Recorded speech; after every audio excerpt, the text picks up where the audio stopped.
Top quality और consistent performance के लिए सिर्फ सिल्वर पंप्स। टॉप क्वालिटी और कंसिस्टेंट परफॉर्मेंस के लिए सिर्फ सिल्वर पंप्स, नाम याद रखना।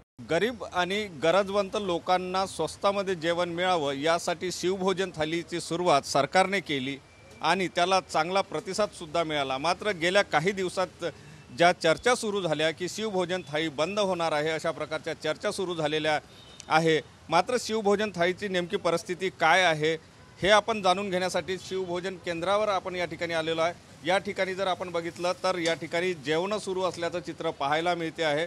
जे ग्राहक आहे किंवा गरजवंत आपण म्हणू शकतो त्यांना 10 रुपयामध्ये जेवण या ठिकाणी मिळतं आणि सरकारकडून केंद्र चालकाला 40 रुपयाची सबसिडी दिली जाते आहे।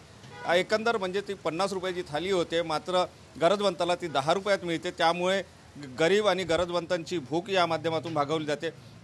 मात्र हे केंद्र चालवत असताना काही अडचणी आहे का, त्याच्यामध्ये काही निधीची कमतरता आहे का, हे सगळं जाणून घेण्याचा आपण या ठिकाणी प्रयत्न करणार आहोत। शिवभोजन थाली सेंटर चालवणारे आपल्या सोबत आहे। दादा, काय सांगाल, शिवभोजन थाली चालवता सामान्य माणसाला, गरीब माणसाला, गरजवंताला भोजन मिळतं, 10 रुपयामध्ये भोजन मिळतं, तुमच्या काही अडचणी आहे?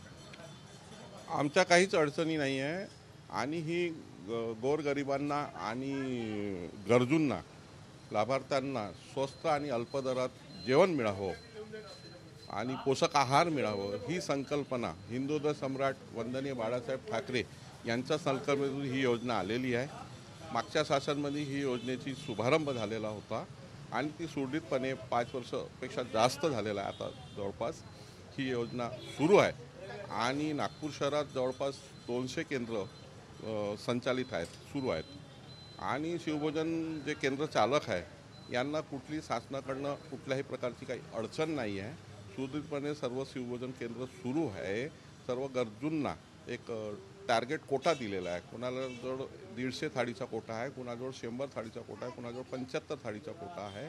त्या थाळ्यातून ॲपच्याद्वारे ही योजना, लाईव्ह फोटोच्या माध्यमातून ही योजना सुरू आहे आणि शासनाकडनं ही योजना सुरूच राहील अशी हमीसुद्धा काल विधिमंडळामध्ये अप्रत्यक्षपणे तरी दिलेली आहे। त्यामुळे कुठलीही भीती वाटत नाही। गेल्या काही दिवसांमध्ये चर्चा सुरू झाली की शिवभोजन थाळी बंद होणार आहे, कारण जे केंद्र चालवणारे आहेत त्यांना निधी किंवा त्यांना मिळणारी सबसिडी जी आहे ते पूर्णपणे मिळत नाही। जो शासनाकडून जो सबसिडीच्या रूपात जो निधी मिळतो आहे, म्हणजे ही थाळी 50 रुपयाची थाळी असं शासनाने दर ठरवून दिले होते, त्यात 40 रुपये आम्हाला शासनाकडून मिळते आणि 10 रुपये आम्ही गरजूंकडून घेतो आहे। आणि मागच्या 5 वर्षापासनं हे जे शासनाकडून जो सबसिडी मिळण्याचा जो हे आहे ते आम्हाला नियमितपणे ती सबसिडी मिळत आहे। त्यात कुठली अडचण नाही, थोडं मागे पुढे होतो पण सबसिडी आम्हाला मिळत आहे। सबसिडी नियमित मिळते, थोडं मागे पुढे होते पण नियमितपणे शासनाद्वारे आम्हाला फूड डिपार्टमेंटकडनं, ट्रेजरीमधनं आम्हाला डायरेक्ट मोबाईल म्हणजे आमच्या अकाउंटला पैसे येतात। किती मोठ्या प्रमाणात लोकांना याचा फायदा होतो?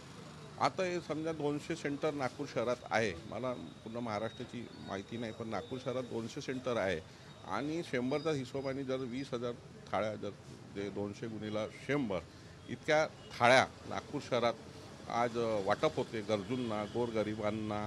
काही सुशिक्षित लोकही येतात, नोकरीपेशा लोकही, त्यांना जर घरी कुठली अडचण असली, टिफिन बनवू शकला नसला तर तेही याचा लाभ घेतात।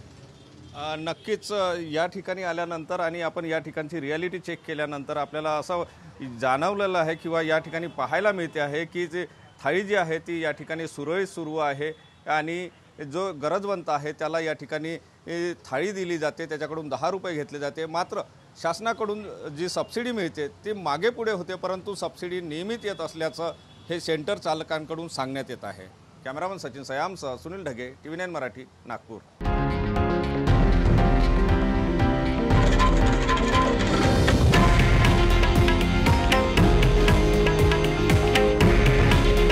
हे आहे देशातील नंबर 1 न्यूज नेटवर्क आणि आपण पाहत आहात TV9 मराठी। काळजी तुमची, हित महाराष्ट्राचं।